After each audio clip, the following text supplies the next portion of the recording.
Dear students, I would like to talk about lesson number 5, unit 5, acoustic. So last class difference between the sound waves and the light waves பார்த்தோம். Next velocity of sound waves. When you talk about the velocity associated with any wave, there are two different type of velocity. அப்போது எந்த வேவ்ஸாக இருந்தாலும் வெலாசிட்டியை ரெண்டு மெத்தடில் நம்ம calculate பண்ணலாம். அப்போ first one particle velocity, second one wave velocity. ஓகேவா? நம்ம ஏற்கனவே லாங்கிடியூஷனல் வேவ்ஸில் பார்த்தோம். என்னன்னு பார்த்தோம்? பார்ட்டிகல் வைப்ரேட் ஆகும்போது அதனுடைய டைரெக்ஷன், பார்ட்டிகளுடைய டைரெக்ஷன் வேவ்ஸோடைய டைரெக்ஷன்லேயே இருக்கும், along the direction of waves. அப்போ அங்கே waves velocity and second one particle velocity. So இதுபோல் டூ டிஃப்ரெண்ட் டைப் ஆஃப் வெலாசிட்டியை நம்ம கால்குலேட் பண்ணணும். அதில் first one particle velocity. The velocity which the particle of the medium vibrate in order to transfer of the energy in the form of a wave is called particle velocity. அப்போது the particle of the medium எந்த மீடியமாக இருக்கட்டும், சாலிடாக இருக்கலாம், லிக்விடாக இருக்கலாம், R gaseous மீடியமாக இருக்கலாம், அதில் ப்ரெசண்டாக இருக்கக்கூடிய ஆல் த சப்ஸ்டன்ஸ், ஆல்ரெடி நான் முன்னாடியே சொன்னேன், all the substance made up of particles. அப்போ அந்த particle vibrate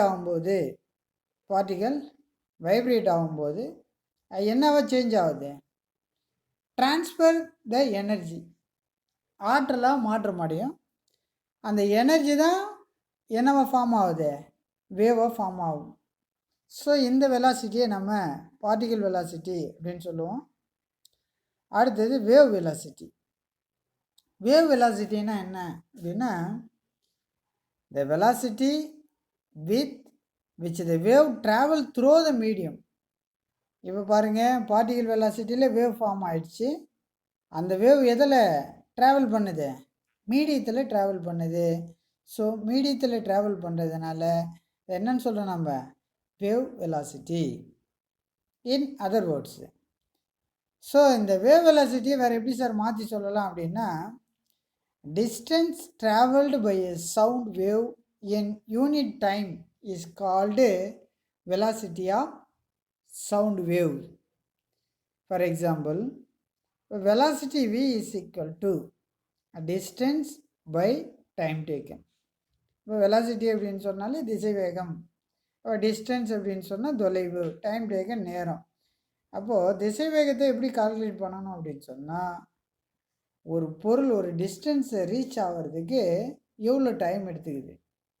for example, distance ஒரு 10 கிலோமீட்டர்னு வச்சிங்களேன். அந்த 10 கிலோமீட்டர் டிஸ்டன்ஸை ரீச் பண்ணுறதுக்கு 5 மினிட்டோ ஆர் 2 மினிட்டோ ஆர் 3 மினிட்டோ, இந்த டைம் டேக்கனை தான் distance covered with time taken is said to be velocity. If the distance traveled by one wave is taken as one wavelength. அப்போது wavelength என்ன sir அப்படின்னு சொன்னால், இப்போ மீன் பொசிஷன்லேருந்து வேவோடைய அப்பர் ரீஜியனோ ஆர் லோயர் ரீஜியனோ, அப்வர்டு பொசிஷனோ ஆர் டவுன்வர்டு பொசிஷனோ, அதனுடைய மீன் பொசிஷனை கால்குலேட் பண்ணணும். மீன் பொசிஷன் அப்படின்னா maximum displacement in upward region. So இதை நம்ம எர்லியர் 9th ஸ்டாண்டர்ட்லேயே பார்த்துருப்போம். Maximum displacement in downward region. அப்போது maximum displacement in upward region அதை என்னன்னு சொல்லுவோம் அப்படின்னு சொன்னால் க்ரெஸ்ட் அப்படின்னு சொல்லுவோம். அப்போது maximum displacement in downward region true. அதில் wavelength, one wave length is determine the distance between two consecutive crest or the distance between two consecutive throw. இரு அடுத்தடுத்துள்ள அகடுகளுக்கு இடைப்பட்ட தொலைவு அல்லது இரு அடுத்தடுத்துள்ள முகடுகளுக்கு இடைப்பட்ட தொலைவு, இதை தான் நம்ம என்னன்னு சொல்கிறோம் அப்படின்னா ஒன் வேவ் லென்த்து. அப்போ ஒன் வேவ் லென்த் அதனுடைய சிம்பிள் பார்த்தீங்கன்னா லேம்டா. சரியா? The time taken for the propagation of one time period T. அப்போ டைம் பீரியடை நம்ம எப்படி எடுத்துக்க போகிறோம்? டீன்னு எடுத்துக்க போகிறோம். இங்கே ஆல்ரெடி நமக்கு ஈக்குவேஷன் தெரிஞ்சிடுச்சு. அப்போது the expression for velocity can be written as என்னன்னு ரைட் பண்ணியிருக்கோம் மேலே? Velocity v is equal to distance by time taken. அப்போ இந்த டிஸ்டன்ஸை நம்ம எப்படி எடுத்துக்கலாம்? லேம்டான்னு எடுத்துக்கலாம். டிஸ்டன்ஸை லேம்டான்னு எடுத்துக்கலாம். அப்போ டைம் டேக்கன் எப்படி ரைட் பண்ணலாம் அப்படின்னு சொன்னால் D. therefore v is equal to lambda divided by t. Therefore the velocity can be defined as the distance traveled per second by a sound wave. அப்போது வெலாசிட்டின்றது என்ன? Distance travelled per second by sound waves. Sound waves ஒரு செகண்டில் எவ்வளோ டிஸ்டன்ஸை travel பண்ணுதோ அதுதான் நம்ம வெலாசிட்டின்னு சொல்கிறோம். ஓகேங்களா? சின்ஸ் ஃப்ரீக்வன்சி எப்படி கால்குலேட் பண்ணலாம் அப்படின்னு சொன்னால் n. அப்போ n is equal to 1/t. அப்போ n is equal to 1/t. So it means sir, the number of waves produced per second is known as frequency. Number of waves produced per second is known as frequency. Therefore frequency n is equal to 1/t. அப்போது above equation 5.1 எப்படி right பண்ணலாம்? v is equal to n lambda. v is equal to n lambda. ஏன் இங்கே 1/t நம்ம substitute பண்ண போகிறோம். அப்போ என்ன வந்துடுங்க? n lambdaன்னு கிடச்சிடும். அடுத்து the velocity of sound waves maximum in solid because there are more elastic in nature. அப்போ சவுண்ட் வேவ்ஸ் வந்து மேக்ஸிமம் சாலிடில் வந்து மேக்ஸிமமாக இருக்கும். ஏன்னு சொன்னாக்கா அதில் பார்ட்டிகிள்ஸ் வந்து பார்த்திங்கன்னா இப்போ comparing it means considering a solid, liquid and gaseous substance. Solid substance பொறுத்த வரைக்கும் more particles are present.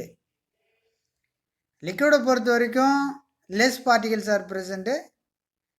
then gaseous பொறுத்த வரைக்கும் very low particles are present. அப்போ சாலிடில் பார்ட்டிகிள்ஸ் வந்து மேக்ஸிமம் ப்ரெசண்ட் ஆகிருக்கிறதுனால எலாஸ்டிக் வந்து அதிகமாக இருக்கும். More elastic in nature than liquid and gases. So since the gases are least elastic in nature. Why sir அப்படின்னு சொன்னால் the particles are present low. எப்படி இருக்கும்? கம்மியாக இருக்கும். ஏல கேஸியஸ் சப்ஸ்டன்ஸில். அப்போ the velocity of sound is the least in gaseous medium.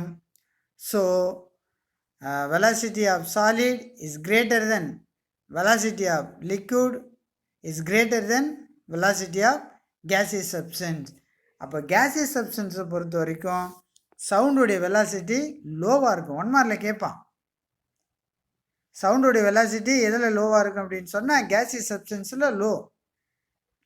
So அதை விட எதில் ஹையாக இருக்கும் அப்படின்னு சொன்னால் லிக்விட் சப்ஸ்டன்ஸில் ஹையாக இருக்கும். ஸோ அதை விட எதில் ஹையாக இருக்குது அப்படின்னு சொன்னால் சாலிட் சப்ஸ்டன்ஸ். ஃபார் எக்ஸாம்பிள் பார்த்தீங்கன்னா டேக் அலுமினியம் ராடு.